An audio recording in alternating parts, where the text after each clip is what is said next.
நமச்சிவாயம். பரமாத்மாவே ஓம் நமோ நாராயண.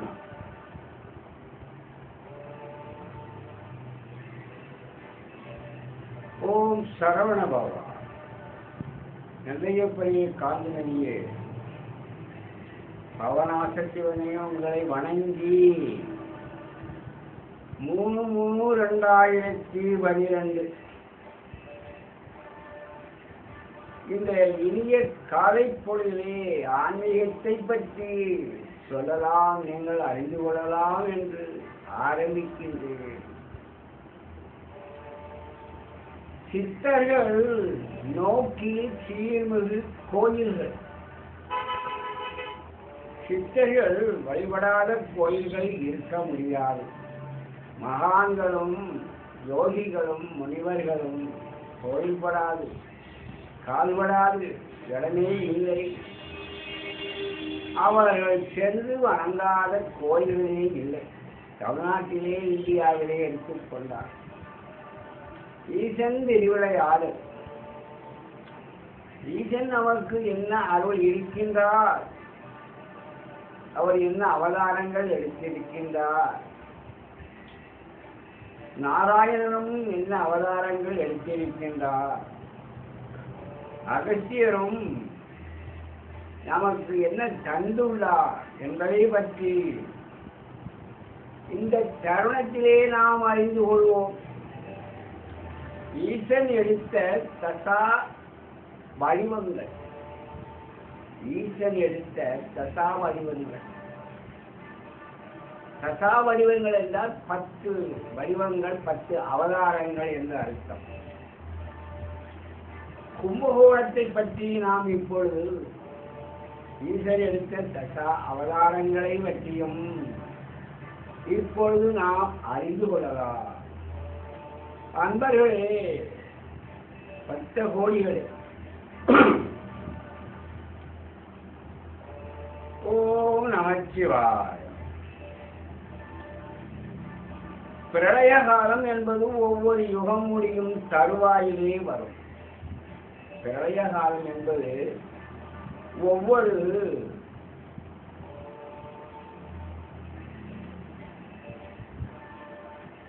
யுகத்திலேயும் வரும்.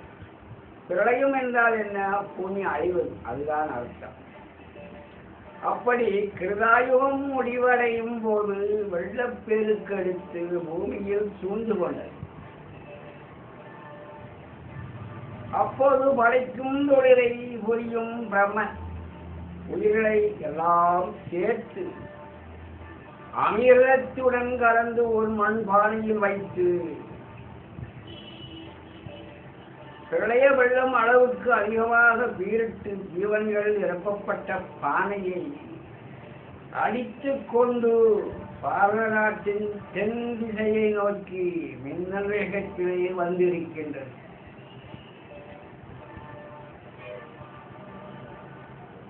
தேவர்கள் சிவபெருமானை பிரார்த்தித்து ஜீவன்கள் அடைக்கப்பட்ட பானையை திறக்கும்படி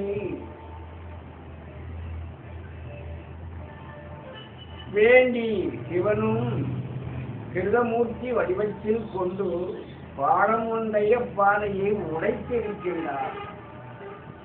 அப்படி அந்த கும்பம் என்ற பானை உடைந்து அதிலிருந்து அமிர்தம் ஜீவன்களும் வெளிப்பட மீண்டும் பூமியில் ஜீவராசிகள் உண்டாயின. இதனை அகஸ்தியர் தமது நாடி ஜோசியத்தில் எவ்வாறு உறுதித்திருக்கின்றார் என்பதை பற்றி இப்பொழுது நாம் அறியலாம். ஓம் நமச்சிவாய. பிரளய நீரில் நீந்திய ஜீவ கும்பத்தை பானமொன்றால் கைலாயநாதன். கைலாயநாதன் என்றால் எங்கும் ஈசன். தகர்க்க கண்டோனே அமிர்தம் அது நின்ற துரித்தமும் மகாமக மொடு பொற்றாவரை பொய்கையானது சிவனே தன்னமிழ்ந்த கரத்தால் கும்பத்தை கூட்டி மலரஞ்சார்ந்து மணலிங்க மாக்கிட ஆனதே என்று அகசியமா முனிவர் நாடி ஜோதியத்திலே குறிப்பிட்டதாக ஏடுகள் நமக்கு சொல்லுகின்றன. ஓம் நமச்சிவாய். ஆக கும்பத்திலிருந்து வெளிப்பட்ட அமிர்தம் 2 இடங்களில் தேங்கி நிற்கின்றது. அதனை மகாமக குளம் என்றும் பொற்றாமரை குளம் என்றும் நாம் போற்றி வணங்கி இருக்கின்றோம். பிரம்மதேவரே இந்த கும்பேஸ்வரரை நெருங்கி இருக்கின்றார். கும்பகோணத்தில் இருக்கின்ற ஈசன் கும்பேஸ்வரர். இங்குள்ள சிவன் கும்பத்தின் ஆனதால் மடல் மற்றும் தேங்கலந்து ஈசன் உருவாக்கியது என்று புலனாகிறது. மந்திர வடிவமாய் அன்னை மங்களம் திகை கோயில் கொண்டுள்ள புண்ணியத்திலம் எது கும்பகோணம். இந்த கலசத்தை அலங்கரித்த தேங்காய் மாவிலை ஆவும் கூடி தல விருச்சகமான மணிமரமாக இன்றும் விளங்குகிறது. சனிதசை ஏழகசனி அச்சவசனி கண்டகசனி ஒன்றவற்றெல்லாம் உக்கரம் தனிய இந்த வன்னி மரத்தடியில் வீட்டிருக்கும் கணவதியை வணங்கினால் உணனடின் நிவாரணம் கிட்டும் என்று கண்கண்ட உண்மையாக இருக்கின்றது. எல்லா சரித்தோஷங்களும் பிடித்தவர்கள் அங்கு மகாமகத்தில் நீராடினார். அந்த நீராடி விட்டு மகாக்கணவதியை வணங்கினார். உடனடி நிவாரணம் கிடைக்கின்றது. கண்கண்ட உண்மையாக கருதுகிறார்கள். ஓம் நமச்சிவாய். 12 ஆண்டுகளுக்கு ஒரு முறை சூரியன் ஆட்சி வீடாக சிம்மாசனத்தில் குரு பகவான் கொடி கொலுவிருக்க மக நட்சத்திரத்து அன்று மாசி மாதத்திலே மகாமக விழா கொண்டாடப்படுகிறது. அன்றைய நாளில் குரு பகவான் வேண்டுதலின்படி மகாமக குளத்திலே வாயு தீர்த்தம், கங்கா தீர்த்தம், பிரம்ம தீர்த்தம், யமுனை தீர்த்தம், குபேர தீர்த்தம், கோதாவரி தீர்த்தம், ஈசார தீர்த்தம், நர்மதா தீர்த்தம், சரஸ்வதி தீர்த்தம், இந்திர தீர்த்தம், அக்னி தீர்த்தம், காவிரி தீர்த்தம், யம தீர்த்தம், குமர தீர்த்தம், நிருதி தீர்த்தம், தட்சிணி தீர்த்தம், தேவதீர்த்தம், வர்ண தீர்த்தம், சாயு தீர்த்தம், கன்யா தீர்த்தம் போன்ற தீர்த்தங்கள் பூலோகத்தில் இருந்தும் தேவலோகத்தில் இருந்தும் வந்து சங்கமமாவத ஐதீகமாக இருக்கின்றது. ஓர் அவற்றுவாய். அப்படி முன்னே தீர்த்தங்கள் எல்லாம் கலந்த இத்திருக்குளத்தின் ஈசன் 10 விதமான வடிவங்களில் அருவமாய் நீராடி இருக்கின்றார். 10 உருவமாக அருவமாக இருந்து இந்த குலத்திலே ஈசனே நீராடி இருக்கின்றார் என்றால் வாருங்கள், நீராடுவார். அப்படி அவர் நீராடிய மகிமையில் அவருடைய வடிவங்கள் தனது ஞானக்கண்ணால் கண்ட அகத்தியர் அக்கோயில்களை கோலங்களை இப்படி வர்ணிக்கின்றார். அந்த கோயிலுடைய சிறப்புகளை எவ்வாறு வர்ணிக்கின்றார் என்று பாருங்கள். ஓம் நமச்சிவாயம். கோலமது 12 ஆதிவரே எடுத்து நீராடி நிற்க கண்டோமே. பிரம்ம முகந்தனாக தனது வெளிச்சகமென பனிகோணி பத்தியரும் வைரவா மகிழ்ச்சிய யாதன விளங்க வானோரும் வழிபட்டு தம்மை மறந்தனரே என்று அகசியமா முனிவர் சொல்லி இருக்கின்றார். இந்த குளத்திலே மகாமக குளத்திலே நீராடி ஆதிசிவன் நீராடி நமக்கு என்ன ஒரு மயமாயிருந்து நீராடி இருக்கின்றார் என்று நாடி ஜோசியத்தை அகத்தியமாவங்கள் நமக்கு அறிவிக்கின்றார் என்றால் வாருங்கள். ஓ நமச்சிவாயம். அதாவது திருமாவற்று அவதாரங்கள் இருக்கு. மனித பிறவி படும் அவசியங்களை பட்டார் என்னும் அறிகிறோம். பாருங்க, மகாவிஷ்ணுவே மற்ற அவதாரங்கள் எடுத்து பூமியிலே அவசரம், அதாவது அவசியம் அவசியப்பட்டிருக்கின்றார் என்று அறிகின்றோம். அதனால் அவர் அவதாரங்களில் போலவே ஈசனும் 10 வடிவங்களாக உருவத்து மகாமக குலத்தில் நீராடி தேவர்களையும் அனைவரையும் மகிழ்வித்திருக்கின்றார்